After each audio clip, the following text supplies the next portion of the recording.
दोस्तों, ये कहानी है एक ऐसी औरत की जो शादी तो कर लेती है, पर अपने वैवाहिक जीवन का सुख नहीं ले पाती और घपाघप के लिए तरसती रहती है। तो कहानी की शुरुआत होती है रसभरी नाम की एक औरत से, जो खिड़की के पास बैठकर कसूरी मेथी फूंकते हुए अपनी आत्मकथा लिखते लिखते फ्लैशबैक में चली जाती है, जहां चर्च में शादी होने के बाद कुछ औरतें उसके झुरमुटों पर खिड़की वाला लबादा पहनाकर उसे उसके पति खड़ी लाठी के पास भेज देती है। खूबसूरत रसभरी को ऐसे देखकर खड़ी लाठी भी उसके पुट्ठे रगड़ने के लिए उस पर टूट पड़ता है। पर तभी कोई दरवाजा खटखटाता है और खड़ी लाठी रसभरी को वहीं धधकता हुआ छोड़कर दरवाजे के पास जाता है और नीचे पड़ी चिट्ठी उठाकर उसे पढ़ने लगता है। तभी रसभरी कहती है, जानू, चिट्ठी बाद में पढ़ लियो, पहले मेरे पुट्ठों पर अपनी गर्म गर्म लाठी से सिकाई तो कर दे। पर वो ऐसा नहीं करता और वो चिट्ठी उसे देकर पागलों की तरह इधर उधर कुछ ढूंढने लगता है। दरअसल ये चिट्ठी किसी और ने नहीं, बल्कि खड़ी लाठी के बाप टूटी लाठी ने उसके लिए लिखी होती है।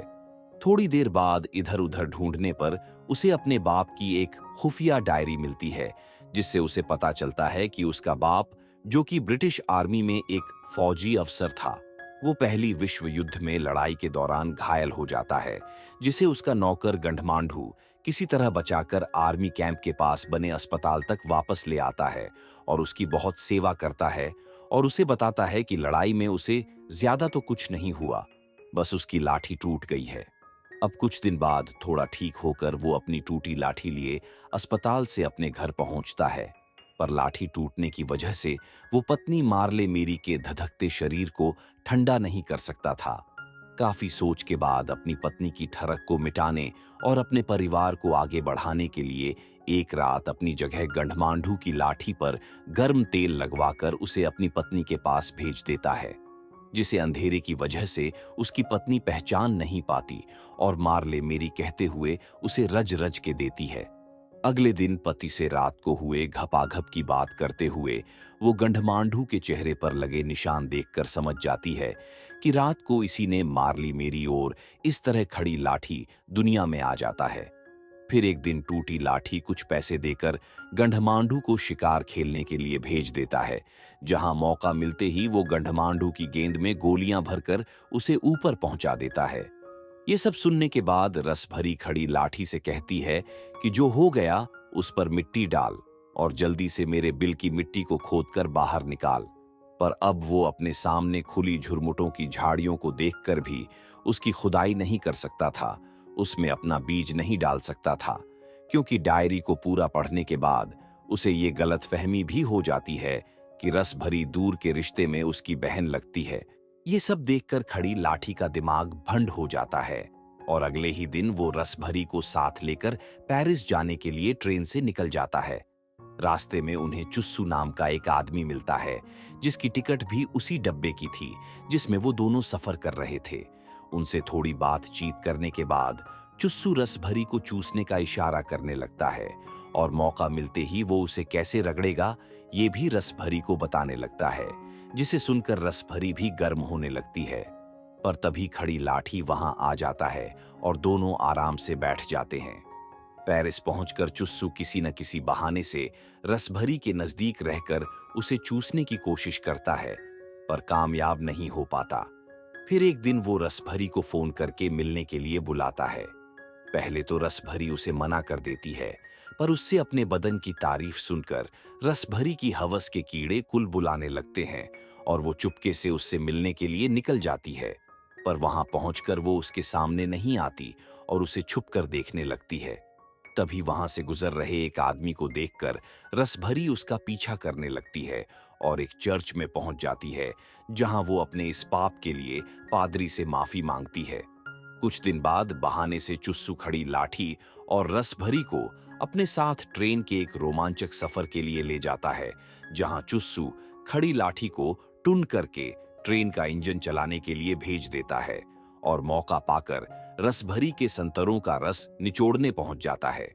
रसभरी पहले तो उसे वहां से जाने को कहती है और दरवाजा नहीं खोलती, पर अपनी हवस के हाथों मजबूर होकर दरवाजा खोल देती है और उससे दूर रहने की कोशिश करती हैं।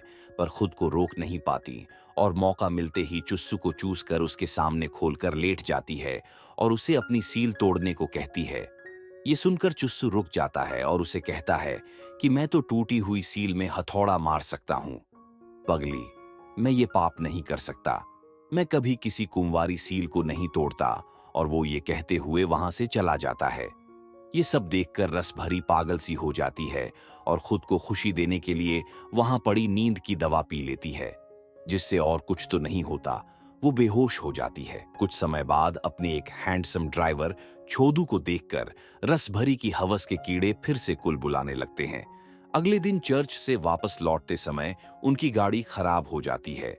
छोदू बार बार गाड़ी स्टार्ट करने की कोशिश करता है, पर गाड़ी स्टार्ट नहीं होती। तो वो रसभरी को गाड़ी ठीक होने तक पास में बनी एक झोपड़ी में आराम करने के लिए कहता है। फिर रसभरी गर्मी से बचने के लिए अंदर चली जाती है और अचानक बेहोश होने का नाटक करती है। चौधू इस मौके का फायदा उठाता है और जल्दी से रसभरी के कपड़े उतारकर उसकी गोभी खोद देता है।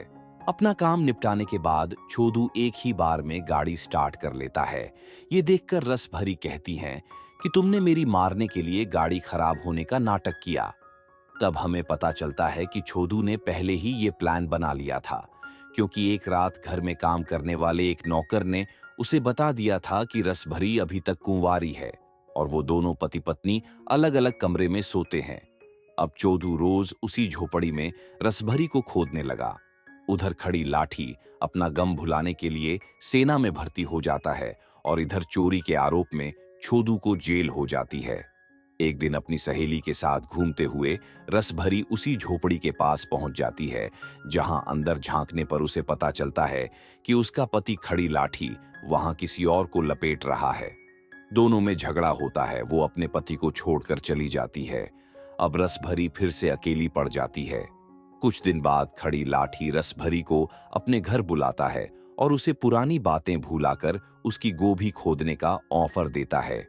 पर इससे पहले कि वो अपनी गर्म सलाख पर तेल लगाकर रसभरी की भट्टी में डालता, 2 विश्व युद्ध की घोषणा हो जाती है और उसे लड़ाई के मैदान में जाना पड़ता है, जिसमें लड़ते हुए उसकी टांगें ऊपर हो जाती हैं। अब रसभरी नर्स बनकर लड़ाई में घायल हुए सिपाहियों की सेवा करने लगती है, जहां उसे अचानक घायल छोदू मिल जाता है, जो उसे कहता है कि अगर मैं बच गया तो तुम्हारी डुगडुगी बजाने जरूर आऊंगा। पर कुछ साल बीतने के बाद भी वो नहीं आता। अब रसभरी की अंधेरी गुफा में रोशनी करने वाली एक उम्मीद बस चुस्सू ही बचा था। पर उसे जल्दी ही पता चल जाता है कि अब वो भी इस दुनिया में नहीं है और वो बिल्कुल अकेली रह जाती है। अब प्रेजेंट में रसभरी को दिखाया जाता है, जिसने अब तक की अपनी आत्मकथा लिख ली है, पर उसका अंत कैसे करें ये उसे समझ में नहीं आ रहा। तभी दरवाजा खुलता है और चौधू वहां आ जाता है, जिसे देखकर रसभरी के बदन में हवस के कीड़े फिर से कुल बुलाने लगते हैं।